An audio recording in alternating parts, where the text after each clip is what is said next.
नमस्कार मित्रांनो, आज हा व्हिडिओ आपण जे नवीन लायसन बनवण्यासाठी आपलं स्कूटी बाईकचं नवीन लायसन बनवण्यासाठी अप्लाय करतात आणि ज्यावेळी त्यांना लर्निंग लायसन भेटतं आणि ड्रायव्हिंग टेस्टची डेट भेटते, त्यावेळी प्रत्येकाच्या मनात हाच प्रश्न असतो की ड्रायव्हिंग टेस्ट घेतात कशी स्कूटी आणि बाईकची. तर हा व्हिडिओ आपण त्यासाठीच बनवतो आहे. तर समोर तुम्ही बघू शकता, हे बघा, हे असे इन्स्पेक्टर बसलेले असतात समोर. तेच आपलं म्हणजे हे ड्रायव्हर योग्य आहे की अयोग्य तेच ठरवतात.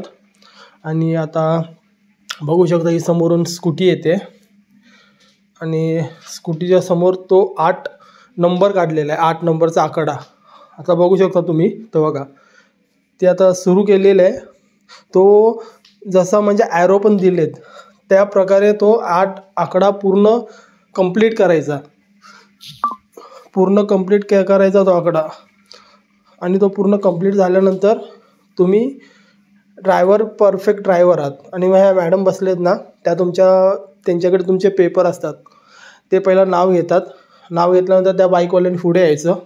मग ते तुम्ही गाडी चालवताय म्हणजे स्कूटी चालवताय, तो कशी चालवताय, व्यवस्थित चालवताय काय, व्यवस्थित चालवली तर त्या पेपरवरती सही करतात आणि त्यावर पास करून लिहितात. त्यानंतर तुमचं ड्रायव्हिंग लायसन हे म्हणजे बनतं आणि 2-3 महिन्यानंतर तुमच्या पोस्टाने घरी येतं. 10-15 दिवसांनी पोस्टाने तुमच्या घरी येतं. बघू शकता बघा आता ही. आणि हे जे त्या आकडा जेव्हा कंप्लीट करत असता त्यावेळी चुकूनही तुमचा पाय जमिनीला टेकता कामा नये. जर तुमचा पाय जमिनीला टेकला तर ते जे इन्स्पेक्टर बसलेले असतात ते सरळ तुमच्या पेपरवर फेल करून लिहितात.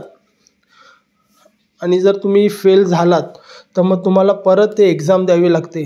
जे एक्झाम होते लायसनसाठी एक्झाम होते, ती एक्झाम द्यावी लागते. त्यानंतर परत लर्निंग लायसन बनतं, परत पुढची डेट तुम्हाला भेटते. त्यामुळे जर तुम्ही नवीन स्कूटी शिकला असाल तर तुम्ही 10 वेळा प्रॅक्टिस करा, त्यानंतरच तुम्ही टेस्ट द्यायला जावा. कारण जर तुमचा पाय तिथे म्हणजे तुमचा बॅलन्स बिघडला, समजा लेडीजचं जास्त प्रमाणात होतं, त्यांना म्हणजे पाय टेकवतात. जर तुमचा असा पाय जर जमिनीला टेकला आणि ते इन्स्पेक्टरनी बघितलं तर तुमचं लायसन बनणार नाही. तुम्हाला परत तुम्हाला एक्झाम द्यावी लागते. परत तुम्हाला तुमचं लर्निंग लायसन बनतं.